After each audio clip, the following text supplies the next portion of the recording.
Speaking of the attempt to crack down on people's right to criticize Israel in the United States, the House of Representatives today overwhelmingly passed H.R. 6090 that is essentially designed to adopt a radically broad definition of anti-Semitism and impose it into American anti-discrimination law, so that if you do any of the acts under this new definition of anti-Semitism, and it includes criticizing Israel in ways that the U.S. Congress considers unfair or unjust, you will be deemed formally guilty of the crime of anti-Semitism and can be punished under the law for having done so. And I don't want you to take my word for it. I want you to see what this law says. Because there has been a long-standing effort to try and criminalize criticisms of Israel in the United States, especially on college campuses. And all you have to do is take a look at the law that the Congress, on a massive bipartisan basis, just enacted. 70 Democrats voted no, 25 Republicans, something like that. It was about 90 members of the House who voted no. Mike Johnson led the way in joining with Hakeem Jeffries, the Democratic leader, yet again, in supporting the enactment of this legislation. That's one of the gravest attacks, most explicit attacks on the First Amendment right to free speech that we've seen in many years. Regardless of your views on Israel, this should be deeply disturbing to you. So here is the text of the law itself. Quote, 6090, House Resolution 6090, to provide for the consideration of a definition of anti-Semitism as set forth by the International Holocaust Remembrance Alliance, for the enforcement of the federal anti-discrimination law concerning education, programs, or activities, and for other purposes. So just to be very clear, the purpose of this law is not just a resolution to condemn certain criticism of Israel as anti-Semitic. It is intended to ensure the enforcement by federal administration laws concerning education, activities, and other purposes. Now, this is the kind of thing that is legally barred from doing. And you're about to see that what is barred is expressing a wide range of critical views about Israel. This is the definition that the Israeli government has been advocating all around the West to basically criminalize criticism of and activism against that foreign government.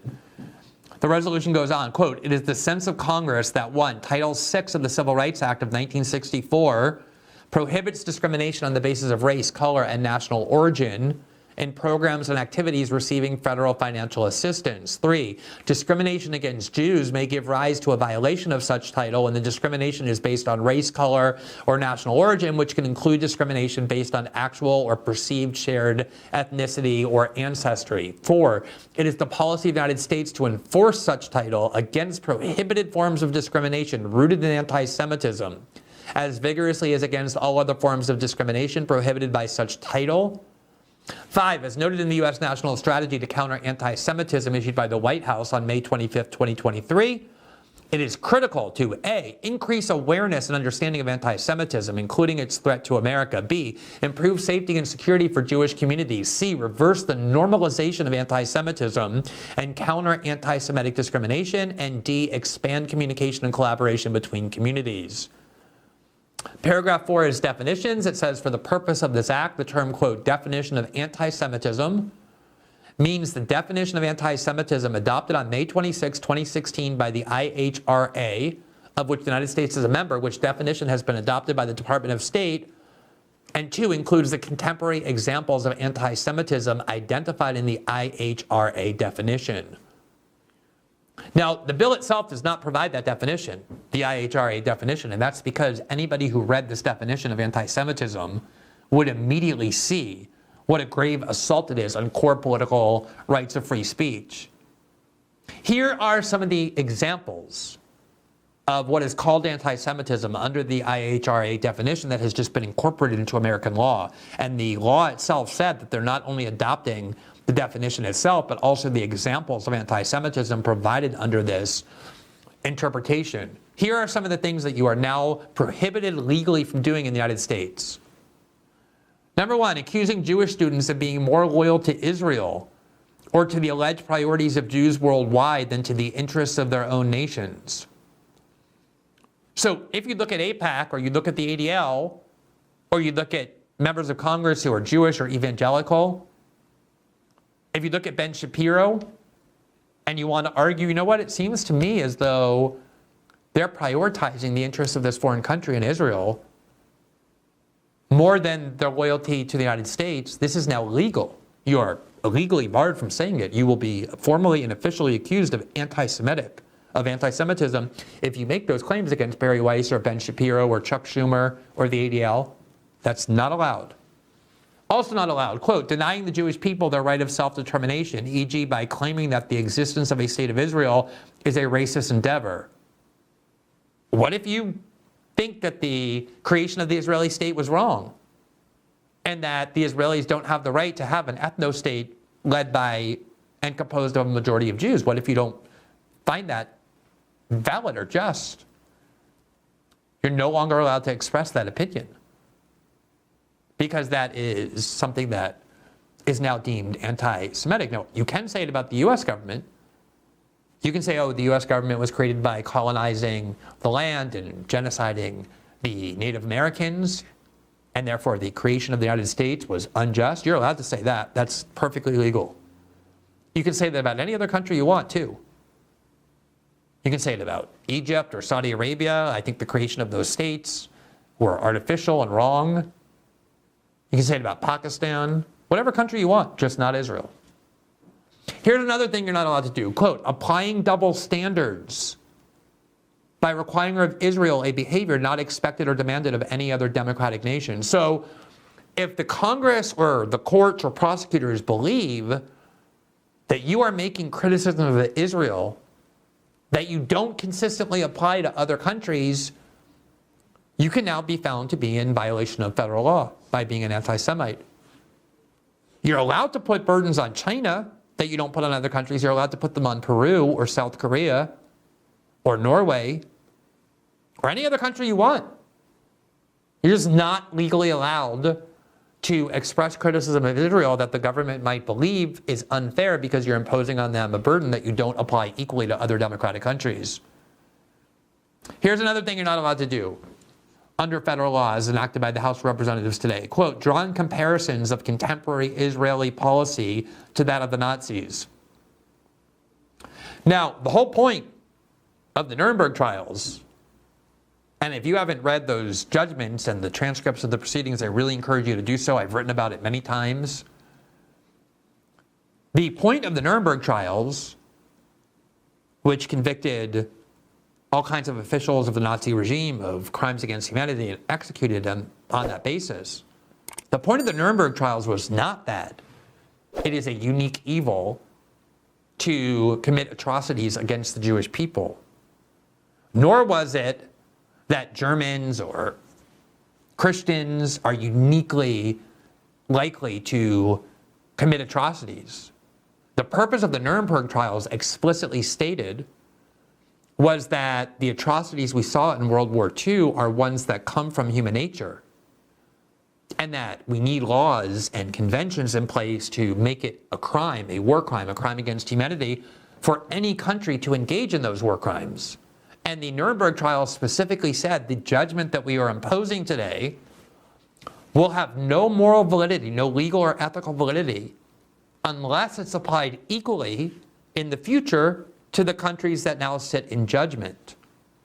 Meaning that if the United States or France or Russia or Israel in the future commits acts of genocide or atrocities and crimes of humanity, they have to be equally liable to being subjected to those laws that were created after World War II. And yet, under federal law, as it's now passed, you're not allowed to say that what the Israelis are doing to the Palestinians seems similar in kind to what the Nazis did to the Jews. That's a prohibited opinion in the United States.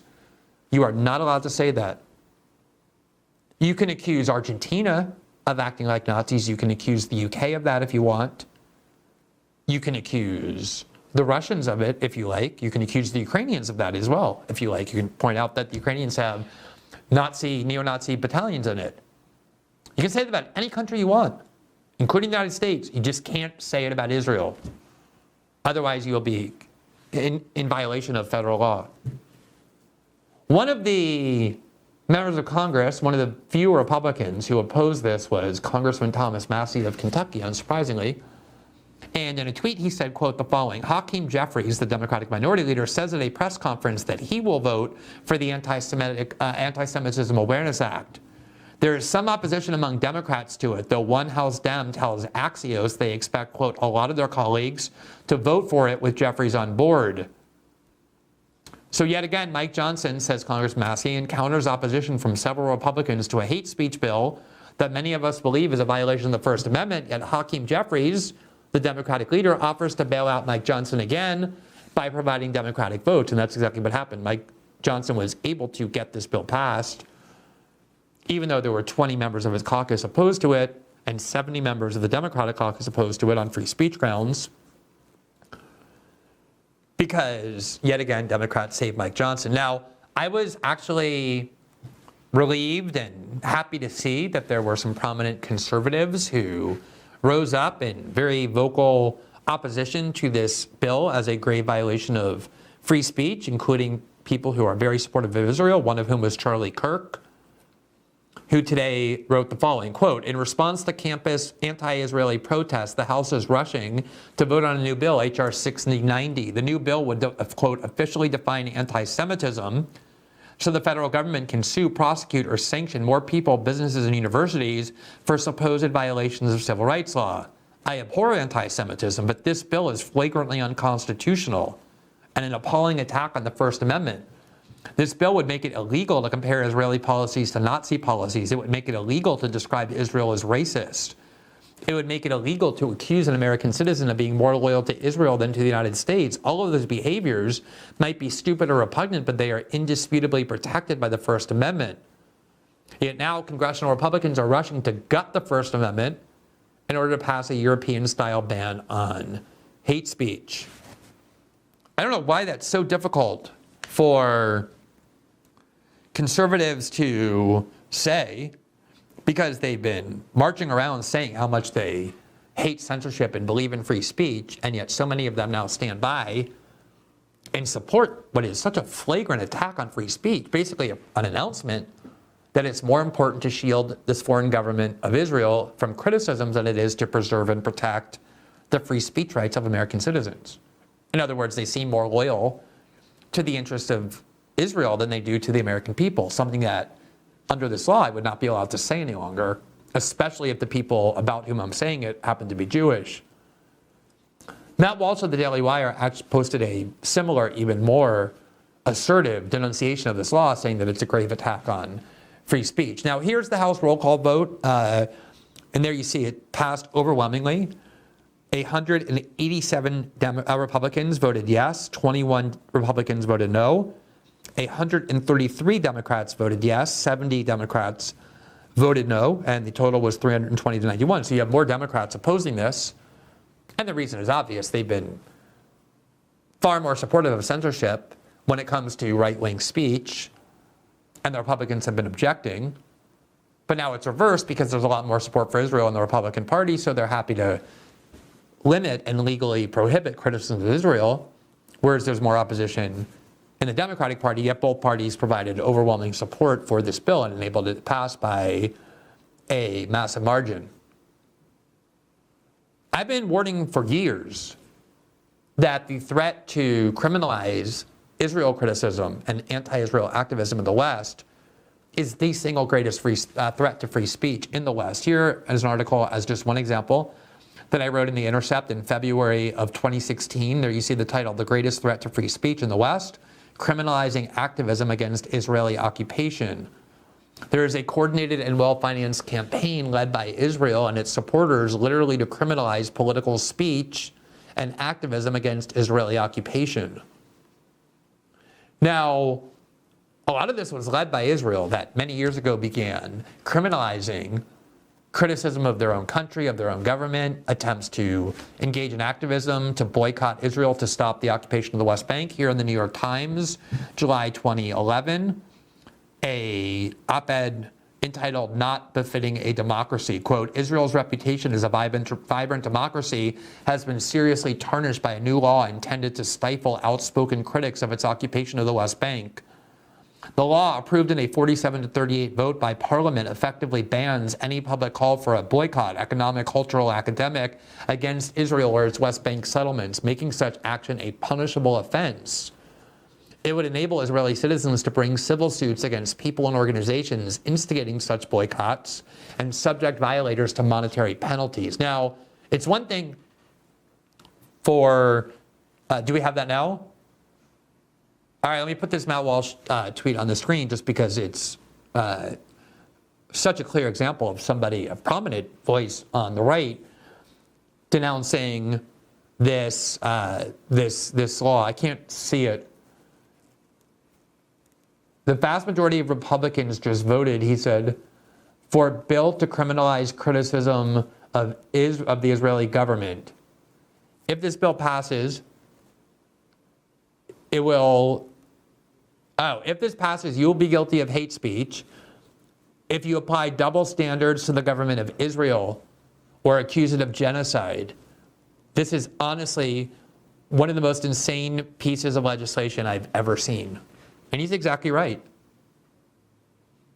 The problem is there are very few people on the right willing to say that. Now, as I just showed, Israel was the one that initiated this idea that activism against its occupation of the West Bank should be declared criminal, and it began then pressuring the West to adopt it, and the West began doing so. Here from The Independent, the British newspaper, in February of 2016, quote, Israel boycott ban.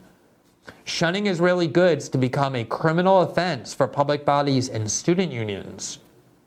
Local councils, public bodies, and even some university student unions are to be banned by law from boycotting, quote, unethical companies as part of a controversial crackdown being announced by the government, the British government. Under the plan, all publicly funded institutions will lose the freedom to refuse to buy goods and services from companies involved in the arms trade, fossil fuels, tobacco product, or Israeli settlements in the occupied West Bank. Any public bodies that continue to pursue boycotts will face, quote, severe penalties, minister said. Senior government sources said they were cracking down on town hall boycotts because they, quote, undermined good community relations, poisoned and polarized debate, and fueled anti-Semitism. There were actual criminal prosecutions throughout Europe of activists who advocated a boycott of Israel in order to stop the occupation of the West Bank. They were criminally prosecuted as criminal anti-Semites. Here from the Jewish outlet The Forward in October of 2015, there you see the headline, quote, France court upholds a, quote, BDS's discrimination ruling. France's highest court of appeals confirmed earlier rulings that found that promoters of a boycott against Israel are guilty of inciting hate or discrimination. The ruling passed on Tuesday by the Paris-based Court of Cassation confirmed the November 20th conviction of 12 individuals by the Colmar Court of Appeals in connection with their 2009 and 2010 actions in supermarkets near the eastern city of Mulhouse. Here's what they did that got them prosecuted. Quote, the individuals arrived at the supermarket wearing shirts emblazoned with the words, quote, long live Palestine, boycott Israel. They also handed out flyers that said, quote, buying Israeli product means legitimizing crimes in Gaza. They were criminally prosecuted for wearing t-shirts that advocated a boycott of Israel and called for the freeing of Palestine. Is that something you want in the United States? Because whether or not it is, it's what we now have. And this is hardly the first law designed to do that, as we've reported many times before. Many red states, legislatures, and governors, along with Andrew Cuomo in New York, legally banned the state from offering any contracts to anybody who was refusing to sign a pledge that they did not support a boycott of Israel. And we reported on cases such as a speech pathologist in the Austin School District in Texas who had worked with students with speech deficiencies and speech pathologies for many years, had nothing but overwhelmingly positive work reviews. And when it came time to renew her contract for the 10th or 11th year, she noticed that there was an appendix that she was required to sign, and the appendix was essentially a loyalty pledge, a vow not to support a boycott of Israel. But she couldn't sign it because she does support a boycott of Israel. Yet under Texas law, anyone who says that they won't support a boycott of Israel, that's a requirement to employment. If you're not willing to vow that you don't boycott Israel, you cannot get employment in Texas and in 24 other states. Now, fortunately, federal courts that looked at those laws have almost unanimously declared them unconstitutional. And of course, there will be judicial challenges of this new law as well. But it is amazing to watch, as we discussed in the first segment about the protests, where we've had student protests for decades of this kind that were permitted because they were aimed at criticizing and working against the policies of the US government. What's not allowed in the United States is working against the policies of Israel.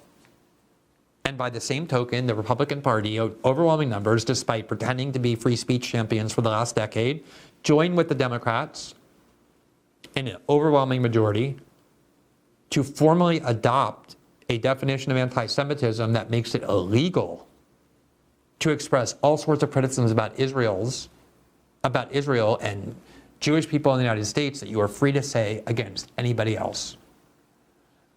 So when it comes time to decide whether you believe that American Jews are this besieged, vulnerable victim group and minority, and that, there's so much anti-Israeli sentiment, or whether you want to believe the exact opposite, that American Jews are actually doing quite well.